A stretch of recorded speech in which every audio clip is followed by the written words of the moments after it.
Hello बच्चों, आप सबका स्वागत है। आज का हमारा टॉपिक है नोटिस राइटिंग यानी सूचना लेखन। सबसे पहले ये जान लेते हैं कि सूचना कहते किसे हैं।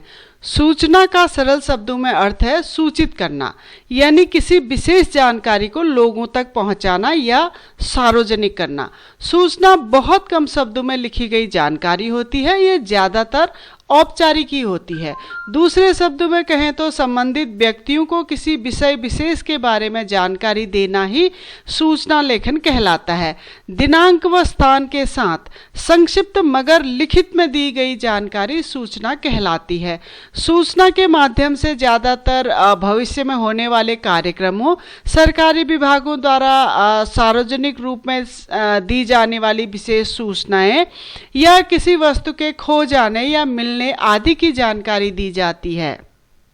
अगला हेडिंग है सूचना के प्रकार। सूचना लेखन मुख्य रूप से दो प्रकार का होता है। पहला है सुखद सूचना।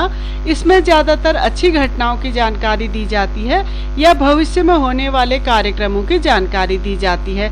इसको सरल तरीके से आप ऐसे समझ सकते हैं जैसे आपके स्कूल प्रशासन द्वारा स्कूल में समय समय पर कई सारी प्रतियोगिताओं का आयोजन किया जाता है, जैसे खेलकूद प्रतियोगिता, निबंध प्रतियोगिता, वाद विवाद प्रतियोगिता या कवि सम्मेलन। तो इन सब की जानकारी स्कूल प्रशासन द्वारा नोटिस बोर्ड पे नोटिस लगाकर दी जाती है।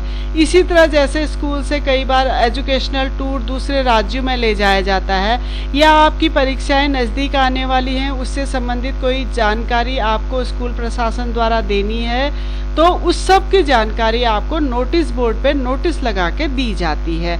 ऐसे ही दूसरा है दुखद सूचना।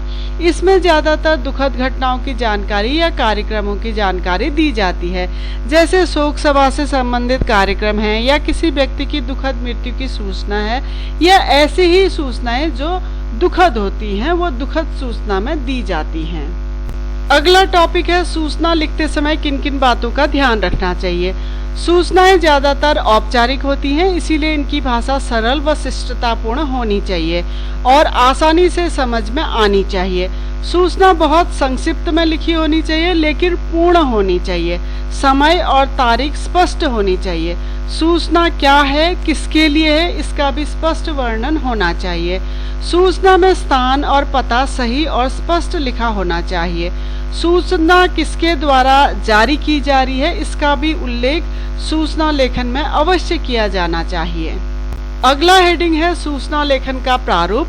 सूचना जब भी लिखी जाती है उसको एक फॉर्मेट में लिखा जाता है, तो उस फॉर्मेट को आप यूं समझ लीजिए। सबसे पहले जब भी आप सूचना लिखेंगे तो सबसे पहले ऊपर लिखेंगे सूचना, उसके बाद जो भी संस्था सूचना दे रही है वो अपना नाम पता यहाँ पर देगी। सबसे पहले नाम पता सूचना देने वाली संस्था का आएगा। उसके बाद अगर आप सूचना दे रहे हैं तो कोई न कोई विषय अवश्य होगा, इसलिए जिस विषय पर आप सूचना जारी कर रहे हैं वो विषय यहाँ पर लिखिएगा। उसके बाद दिनांक, कौन सी तारीख को सूचना दी जा रही है। उसके बाद सीधे आपको सूचना लिख देना है, न कोई संबोधन करना है न कोई अभिवादन लिखना है और सीधे सूचना को लिख देना है। सूचना लिखने के बाद जो भी व्यक्ति सूचना लिख रहा है, जो जिम्मेदार है सूचना लिखने का, वो व्यक्ति अपना पद और नाम अंत में लिखेगा। तो ये था एक सूचना लिखने का एक प्रारूप है, इसे आप इसी तरह से लिखेंगे।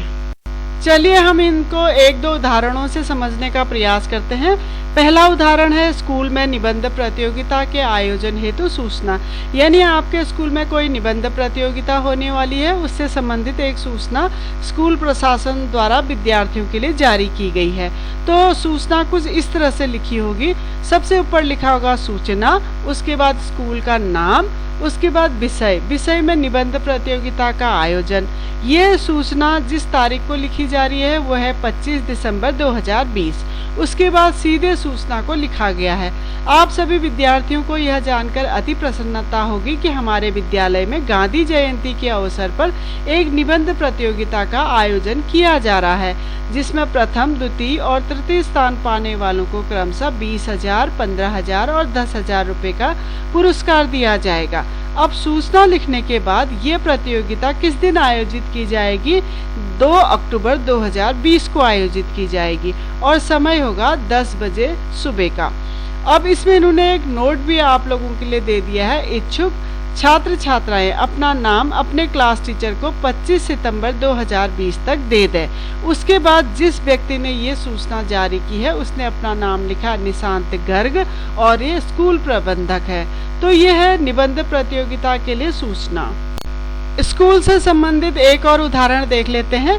जैसे स्कूल में हास्य कवि सम्मेलन का आयोजन किया जाना है तो उसके लिए आपको एक सूचना नोटिस बोर्ड पे कुछ इस तरह की देखने को मिलेगी। सबसे पहले लिखा होगा सूचना, उसके बाद स्कूल का नाम, विषय है हास्य कवि सम्मेलन का आयोजन। सूचना जिस दिन जारी हो रही है वो तारीख है 10 जनवरी 2020।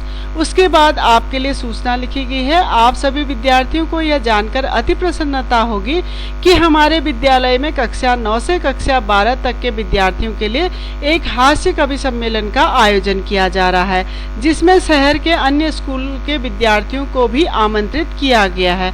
कार्यक्रम इस प्रकार है, यानी जो कवि सम्मेलन होना है वो किस तारीख को होना है, 15 जनवरी 2020 को होना है और शाम के 4:30 बजे के बाद होना है।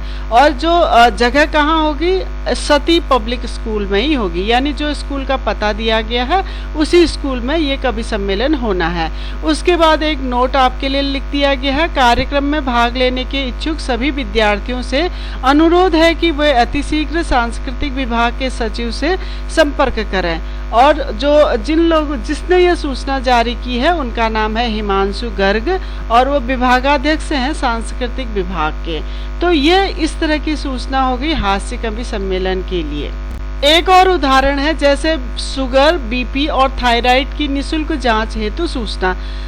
सपोज कोई हॉस्पिटल है जो शुगर, बीपी और थायराइड की निःशुल्क जांच के लिए एक फ्री कैंप लगा रहा है, तो वो अपनी सूचना को इस तरह से लिख सकता है।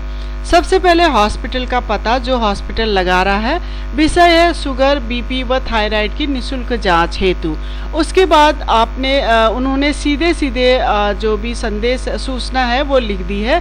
समस्त शहरवासियों को सूचित किया जाता है कि सेंट्रल हॉस्पिटल के द्वारा अपने परिसर में ही एक कैंप लगाया जा रहा है जिसमें शुगर, बीपी, थायराइड की निःशुल्क जांच की जाएगी। किस दिन की जाएगी, 20 जनवरी 2020 को की जाएगी। सुबह 10 बजे से लेकर शाम को 5 बजे तक की जाएगी और स्थान है सेंट्रल हॉस्पिटल। तो इसमें उन्होंने दिया है कि कृपया इस मौके का लाभ उठाने के लिए आप जितनी जल्दी हो सके सेंट्रल हॉस्पिटल में अपना रजिस्ट्रेशन करवाएं। और जो इस सूचना को जारी करने वाले हैं वो हैं सुरेश चौहान, मेडिकल ऑफिसर हैं सेंट्रल हॉस्पिटल में। तो इस तरह की भी सूचनाएं होती हैं। तो ये था बच्चों हमारा सूचना लेखन का टॉपिक। अगर इसी सूचना लेखन के और भी उदाहरण आपको देखने हैं तो आप हमारी वेबसाइट keepinspiringme.in में विजिट करिए। मैंने डिस्क्रिप्शन में इसका लिंक दे दिया है। अगर आपको वीडियो इन्फॉर्मेटिव लगे तो प्लीज़ चैनल को लाइक करें, सब्सक्राइब करें और बेल आइकन को दबा दीजिए। धन्यवाद।